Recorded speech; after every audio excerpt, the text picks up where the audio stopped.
Should we just undermine those threats and say we are keeping the crimes they have perpetrated? Should we just overlook it? So I think it is very, very good and necessary for us to give necessary support to the military and to let them know that there's no room for Boko Haram. There's no hiding place. We should have all our territories reclaimed back and well protected. So I think that is the only angle. Shekau or Boko Haram or whosoever that seems to negotiate for it, they shouldn't be taken serious. We have gotten so much. There's nothing new about the issue of the video clips coming out. We have gotten it more than 10 times. In the days of Boko, in the days of Goodluck Jonathan, we have gotten quite numbers of things. And I also read from the president's message that the Boko Haram is politically motivated group. I think it is high time we have to retrace our steps from some of these things that we say that even gives them a kind of a strength. We should see them as a common enemy that all Nigerians must fight. All hands must be on deck. Even our claims at times could also strengthen them. If we are claiming that they are ready to do this, they are ready to do that, and at the end of the day, Nigeria now decide, okay, to save the territory, let us call for dialogue. Dialogue for what? Okay. It is very, very unnecessary. It will be very, very relevant to the fight against terrorism. Let us give necessary support and cooperation to the military at this time, and we have a headway. Thank you very much. We'll be looking at the government to see what they do with that piece of video. Hopefully, I mean, we've been saying this for over 5 or 6 years now. We need to see sort of a resolution, at least, to the fight against terror in Nigeria. Let's move on now to one of the toughest issues in the last week or two, which is fuel. And I don't know how you got here today. I know many of us have spent a number of hours in fuel queues, especially in the last week, And it came for the most part after the Minister of State for Petroleum, yes. Pt.2, made a statement saying he was not a magician and that the fuel scarcity might linger for another 2 months. And before that statement, I know how short-ish the queues were. And I woke up the next morning and the queues were unbelievable. Most stations were even completely shut. So it must look like the statement triggered something. Panic buying and people hoarding fuel and all of that. What did you make of that statement before we come on to the reactions? Well, just like you said, that statement is one that is least expected of any functionary of this administration. These are things that we said or that we had during the campaigns, towards this election or towards the emergence of this the present government, this administration. So it was highly insensitive for the Minister of State to have made that statement. We have, in Nigeria as it were, we have suffered a lot of misinformation and perhaps, let me put it, fraud by same process, by being misinformed, by the government. We've been lied to, by previous government and a whole lot of things like that. So if there is anything, Nigerians actually want the truth. They want to be told the truth.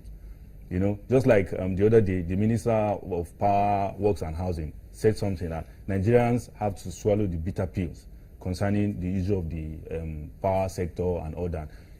These are statements that are, this is a statement that, warrants such, this is a kind of reaction that is needed, or that is going to inform the society or the general populace about what they should be expecting. But you see, at the time when the Minister of State made his own statement, the Minister of State for Petroleum, it came at a point where the masses were yearning and waiting for reaction, where the masses have built some kind of confidence on him.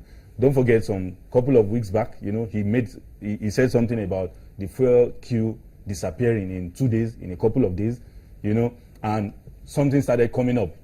We started seeing the evidence, but for such a person to now come up and say, well, in the next 60 days or more, don't expect this to go because I'm not a politician.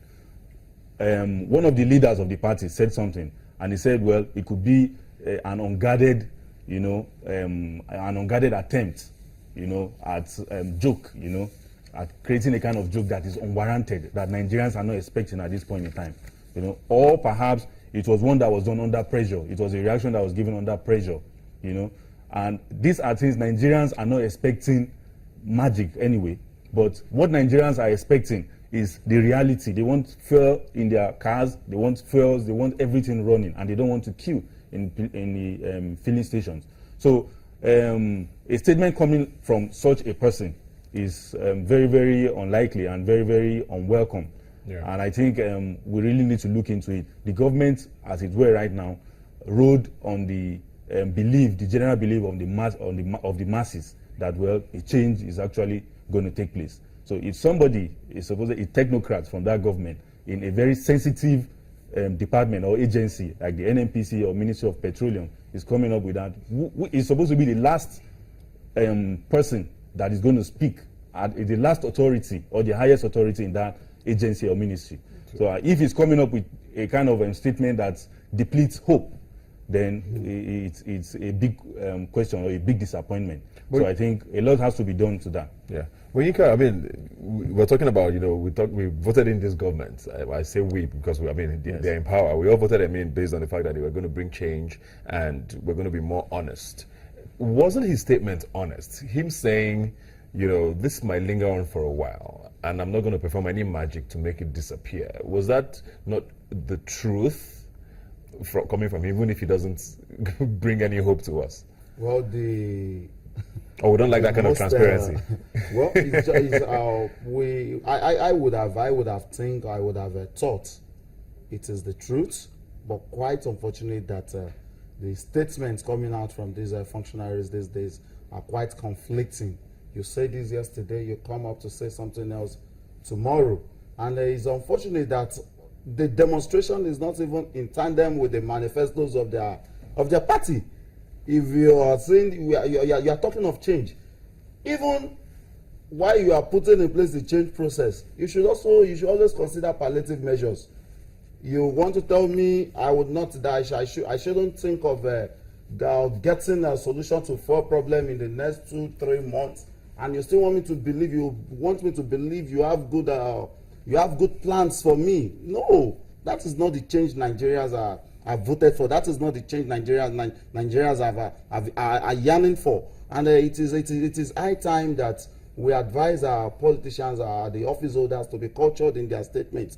I would not believe, okay, the Pengasan came up after 2 days that Nigerians, don't worry, in 2 weeks' time there's likelihood of getting rid of all this. So which of the statements should we believe? If Pengasan is saying in 2 weeks' time, and the Minister of State for Petroleum is telling us in 2 months' time, I think it is highly unfortunate, and it is not giving hope to Nigerians.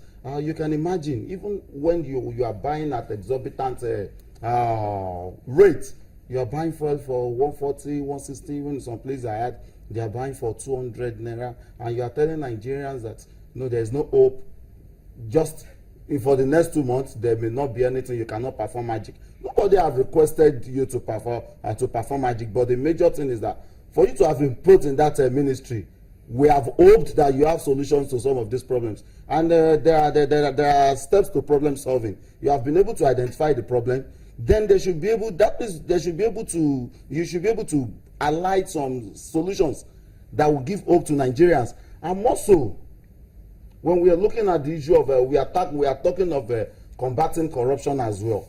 That statement would even encourage corruption the more, because I observed that immediately the minister uttered the statement, the next thing we saw the next day was most of these filling stations started ordering fuels. The more it even went up as from 100 naira to like 150 to 160, and we're not even getting it. You struggle, you fight before you could get fuel, and the minister is coming out to tell us that we should not hope for anything. It is uncultured statement, and it's quite pathetic that some of these people don't even know the price they paid, the price some people paid for them to have wrestled power from the former administration. And thank God Asiwaju Bola Ahmed Tinubu has come out to say that, oh, that statement is an uncultured statement. No, you mustn't do that. He was already foreseeing the reactions of Nigerians over that statement, that these are statements that could even make Nigerians to demand for your immediate resignation. You cannot tell us 2 months ago you have told us there's hope that there will be fuel in 2 days, everything will be okay. And now you are telling us 2 months. So, and to hold someone responsible, it is not even only the minister. We have to talk of the petroleum minister, who happens to be the president of Federal Republic of Nigeria, and the Minister of State. Both of them are responsible for this we are facing.